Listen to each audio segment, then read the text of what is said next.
Bonjour à tous et bienvenue dans notre Zoom aujourd'hui en compagnie de Yona Duro. Bonjour madame. Bonjour.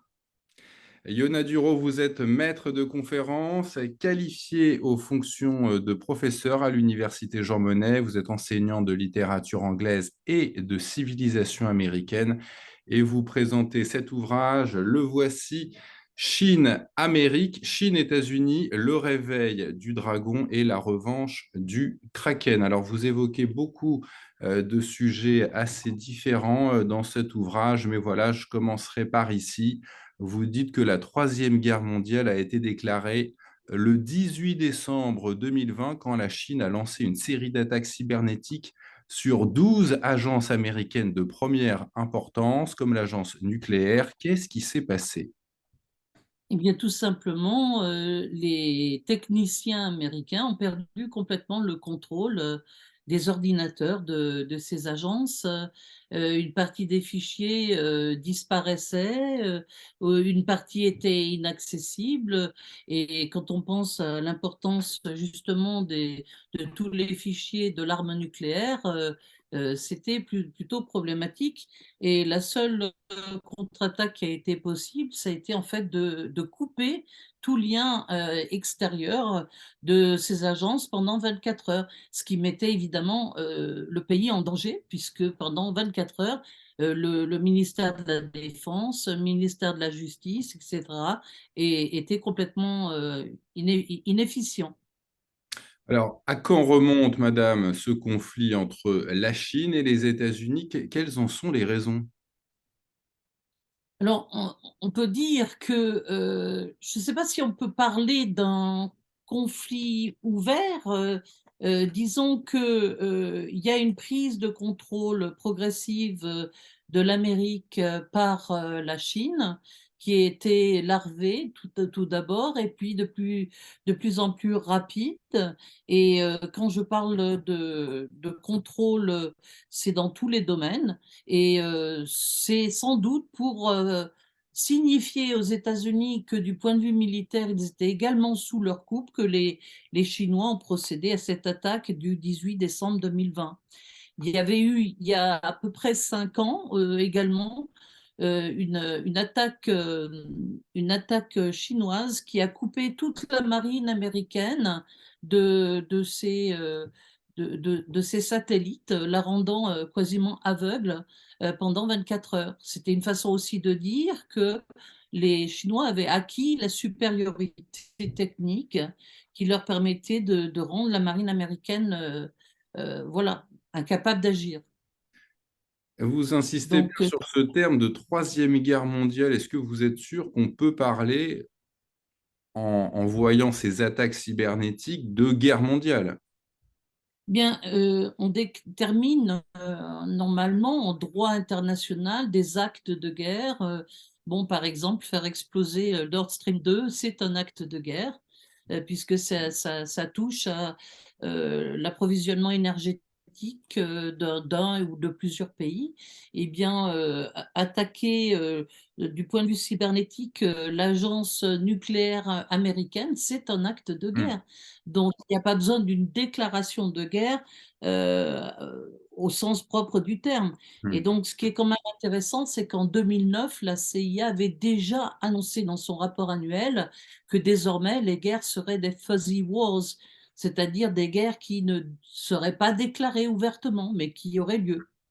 Donc, de ce point de vue-là, on peut ensuite faire des hypothèses, hein. Est-ce que c'était une réaction contre les tentatives de Trump de reprendre la main sur le pays? Est-ce que c'était une réaction par rapport à la vice-directrice de Huawei qui avait eu des problèmes aux États-Unis?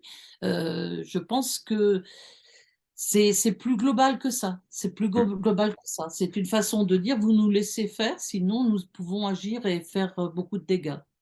Et vous expliquez que l'élément déclencheur de cette espèce d'infiltration de certaines institutions américaines par les Chinois a été déclenché avec la crise des subprimes en 2008. Alors, la crise des subprimes, a accéléré un mouvement. Mais ce mouvement de prise de contrôle du pays avait commencé depuis bien longtemps, depuis le début du rapprochement entre la Chine et les États-Unis.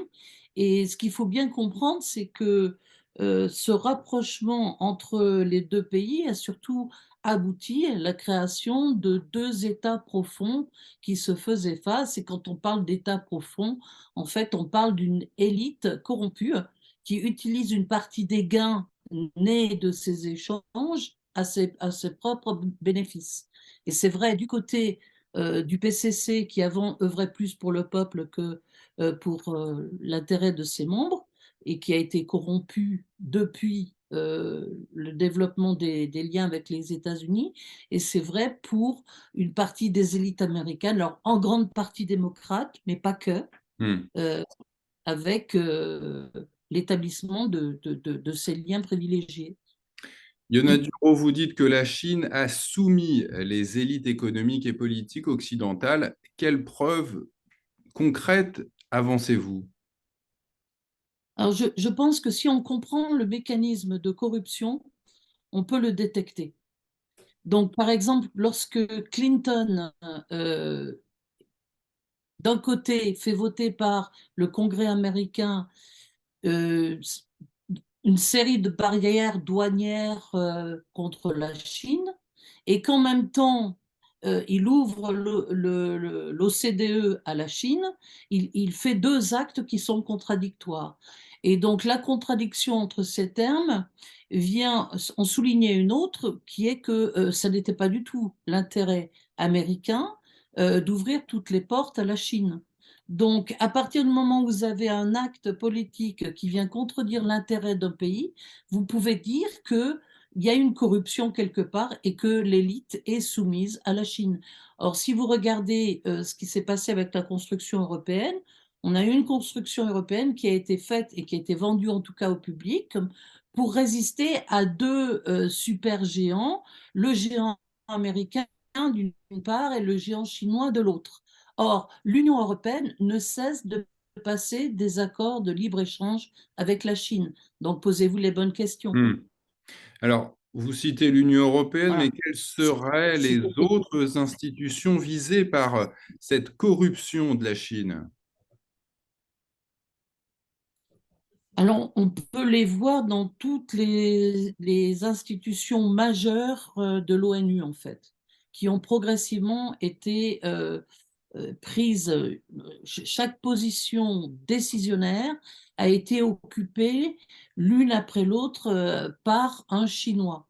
Et donc, c'était une façon de déposer finalement au pied de la Chine tout l'outil international y compris des ONG, mais pas que, pour finalement obéir à la Chine.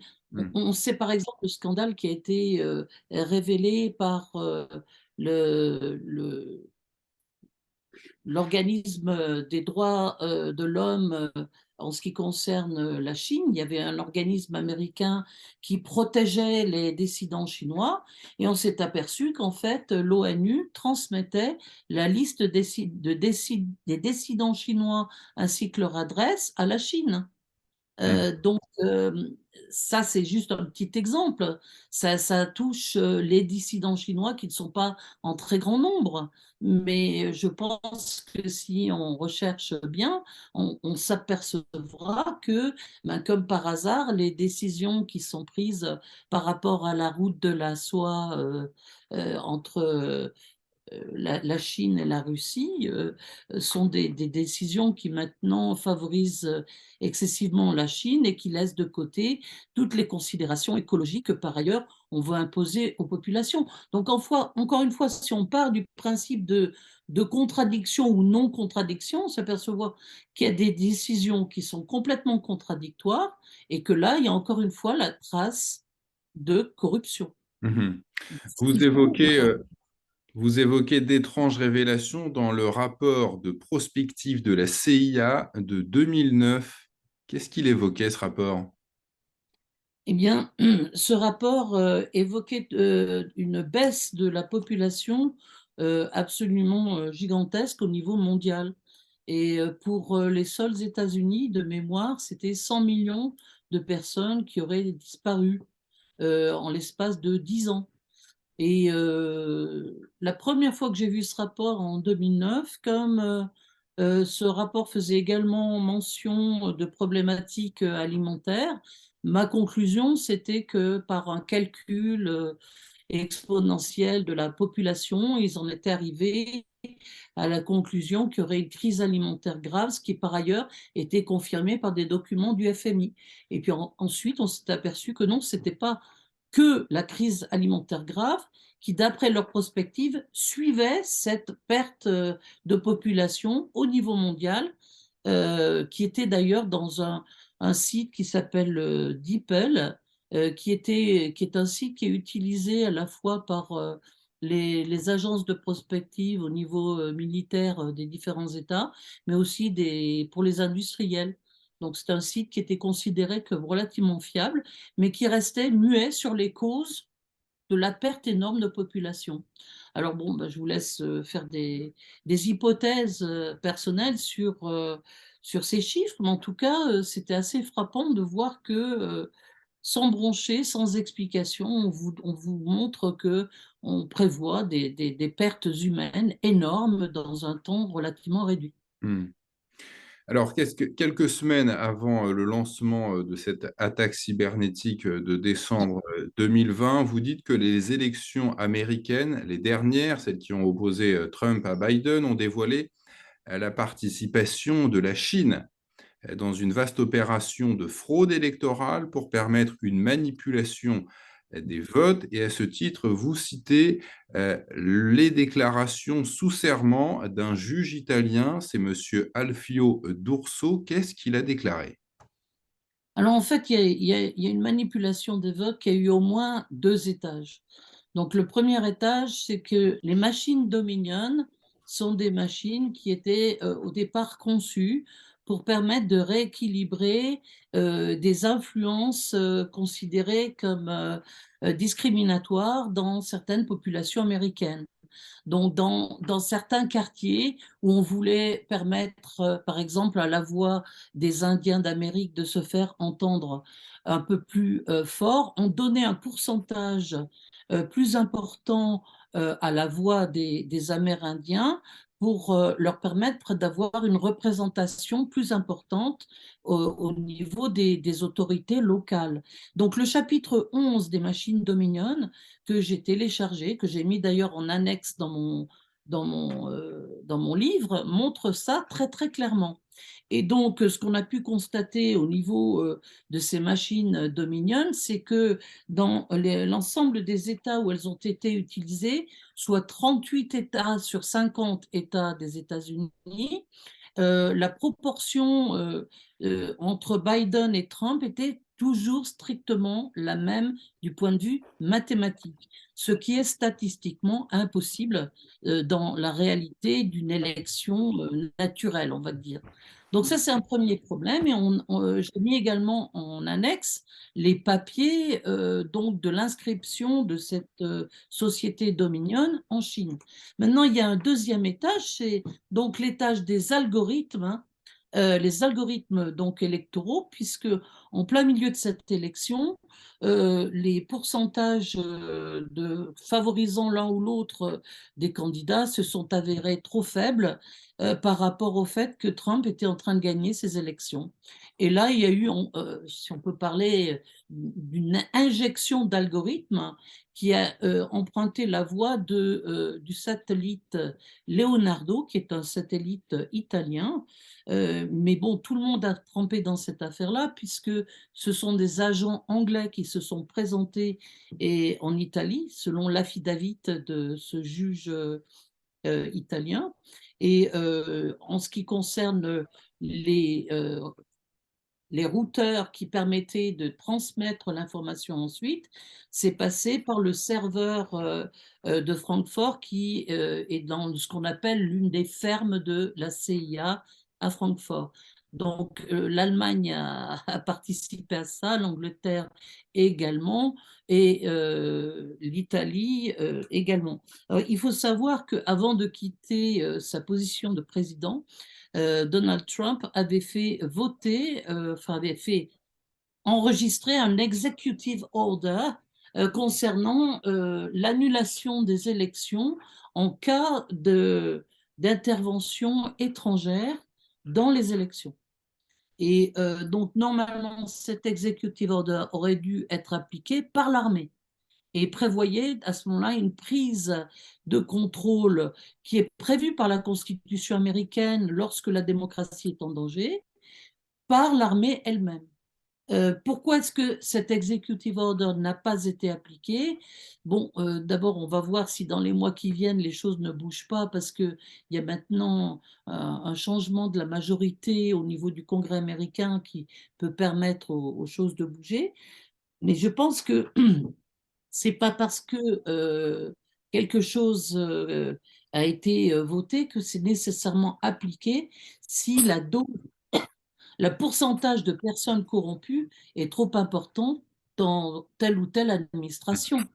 Vous ne pouvez pas changer les choses aussi facilement que ça. Et enfin, pour terminer, pour l'intervention chinoise, on a eu des choses assez incroyables, c'est-à-dire des bulletins de vote qui n'avaient pas le filigrane prouvant qu'ils étaient des originaux et qui ont été envoyés depuis la Chine et des fausses cartes d'identité qui permettaient à n'importe qui de voter, qui ont été saisies par les douanes américaines dans plusieurs ports avant les élections. Or, tout cela venait de Chine.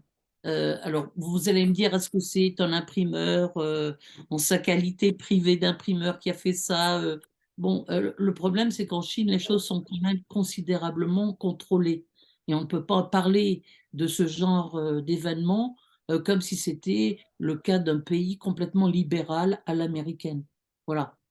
Donc, il y a eu une intervention à plusieurs niveaux. Vous citez l'avocate de Donald Trump, c'est une dame, elle s'appelle Sidney Powell, elle a quand même déclaré que les enquêteurs avaient toutes les preuves de la fraude électorale de ces machines Dominion. Donc, pourquoi rien ne bouge maintenant? Parce qu'il faut, pour pouvoir faire bouger les choses dans la Constitution américaine, il faut que les élections soient décertifiées.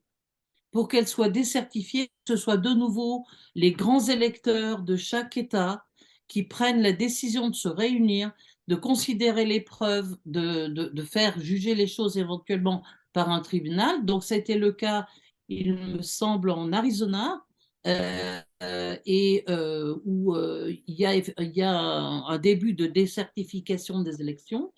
Et pour que les choses basculent, il faudrait que ce soit fait en fait dans les swing states, les États basculent. Donc le Wisconsin, donc en particulier la Virginie. Donc il y a un certain nombre d'endroits où il y a une chance que ça bouge, mais ça prend énormément de temps. Et vous savez que les États sont tenus de garder les preuves des élections que pendant 2 ans. Donc, il y a aussi la problématique suivante, c'est que dans certains endroits, ben, les armes du crime ont disparu. Donc, pour passer devant un tribunal, il faut encore avoir les preuves matérielles. Et là, ça a été fait en certains endroits, mais s'ils n'obtiennent pas le nombre de swing states, je pense que les républicains ont plutôt fait le choix d'attendre les prochaines élections. Voilà. D'accord. Alors, il y a aussi un document du Parti communiste chinois que vous évoquez dans votre ouvrage qui fait état de 45 points d'attaque contre les États-Unis dans la guerre cybernétique et économique. Qu'est-ce qu'on découvre dans ce document? Alors, c'est un document qui a été présenté devant le Congrès américain en 1963 par Clarence Cousin, qui était donc un agent américain qui a voulu en fait résumer les plans chinois vis-à-vis de l'Amérique.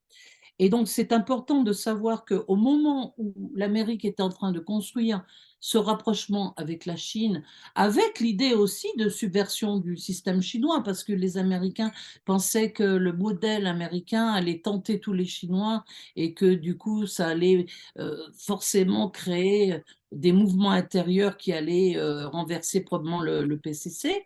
Mais les Chinois étaient eux-mêmes en train de faire leur propre plan de subversion de l'Occident. Et donc, ce qui est assez troublant aujourd'hui, c'est que les plans d'attaque prévus par ces 45 points sont quand même très fortement engagés, quoi, se révèlent de plus en plus comme réels dans la situation que nous vivons aujourd'hui, en particulier des éléments qui nous paraissent complètement disparates et différents, mais bon, le contrôle de la presse, le contrôle de l'industrie, le contrôle de la dégradation morale des sociétés, la disparition des cellules familiales, la propension donc au développement d'un individualisme fervent qui finira par tout submerger. Tous ces points, quand on les regarde mis bout à bout, on constate malheureusement que nous sommes en train d'en faire aussi l'expérience. Et soit c'est une part de hasard parce que d'autres intérêts internationaux visent à la même chose, c'est tout à fait possible, soit c'est le résultat quand même de ces années d'efforts du point de vue de la Chine, de subversion de l'Occident. Parce que s'il y a une chose qui est quand même évidente, me semble-t-il, c'est que la Chine a bien l'intention de se venger des années de soumission à l'Occident. Et cette vengeance, ouais, elle passe par beaucoup de biais, c'est-à-dire non seulement prendre un contrôle, mais peut-être aussi nous faire manger des insectes, comme je disais en conclusion, puisque c'était le sort qui était réservé aux populations les plus pauvres en Chine, lorsque la Chine était exploitée par l'Occident.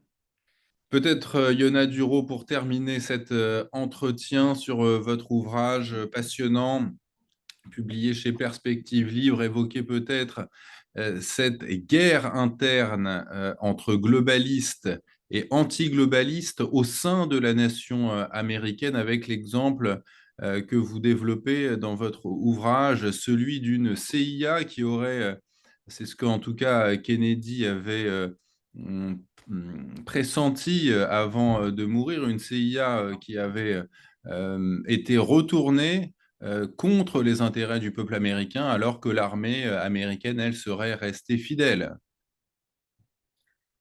Alors, l'armée américaine est restée fidèle au peuple, et ça, on le sait parce que lors des élections américaines, il y a beaucoup de bulletins de vote de soldats américains qui ont disparu parce que visiblement, ils gênaient à l'organisation du résultat, on va dire. Et ça prouve bien donc la fidélité de cette armée. Alors que du côté de la CIA, bon, maintenant, je commence à voir aussi d'autres facteurs.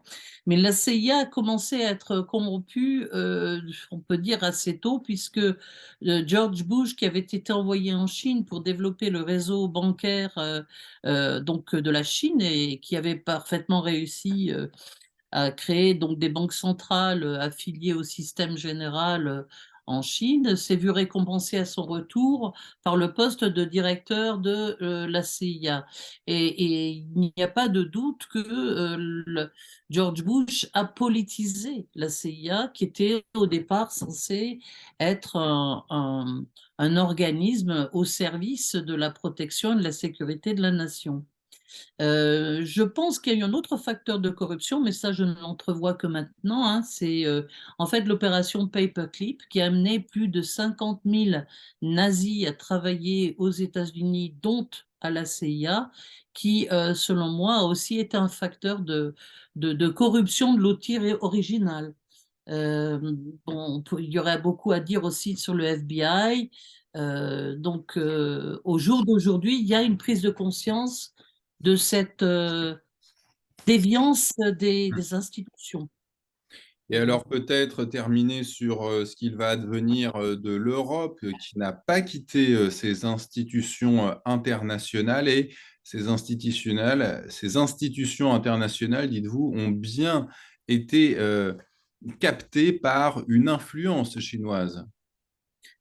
Oui, voilà, toutes les organismes, que ce soit l'ONU, l'UNESCO, l'OCDE, ont été noyautés dans tous les postes décisionnels par des Chinois.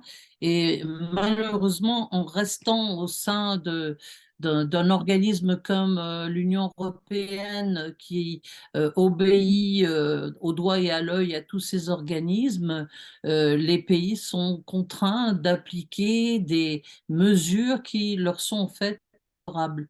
Je rappelle quand même que, par exemple, la théorie du genre, qui est décriée en France comme venant du gouvernement, ben, ça ne vient pas du gouvernement, ça ne vient même pas de l'Europe, ça vient de l'ONU. Donc, si on veut discuter des choses, il faudra en discuter par rapport à la source et pourquoi de tels choix ont été faits au niveau même de l'ONU. Bon, je rappelle également que on va nous targuer de complotistes, mais si allez sur le site de l'ONU et vous tapez, en tout cas en anglais, je l'ai vérifié en anglais, hein, Replacement of Population, la théorie du remplacement de la population, c'est quand même l'ONU qui l'a mis en place dans un décret en expliquant qu'il fallait tout simplement remplacer les populations vieillissantes de l'Europe par des populations migrantes. Donc ça, c'est écrit noir sur blanc. Et donc, à partir du moment où on fait partie d'un organisme européen qui ne remet pas en cause cette affiliation, eh bien, on se tient, d'après la loi, dans l'obligation d'appliquer tout ça. Et c'est là où je dis qu'il y a une forme effectivement de mise en évidence de corruption, parce qu'à partir du moment où on applique des mesures qui sont contraires aux intérêts du peuple, eh bien c'est que quelque part quelqu'un a eu intérêt personnel à appliquer ces mesures. C'est là où je dis qu'il y a une corruption et que cette corruption devient le relais des décisionnaires chinois qui sont en place. Voilà. En tout cas, cher Yona Duro, votre ouvrage est passionnant. Je le recommande à tous nos téléspectateurs. Ils pourront se le procurer sur notre boutique officielle, sur le site tvl.fr. Le voici. C'est Chine, États-Unis, le réveil du dragon et la revanche du Kraken. C'est publié chez Perspective Libre. Merci d'avoir répondu à toutes nos questions, madame. Je vous remercie beaucoup. Au revoir. Au revoir.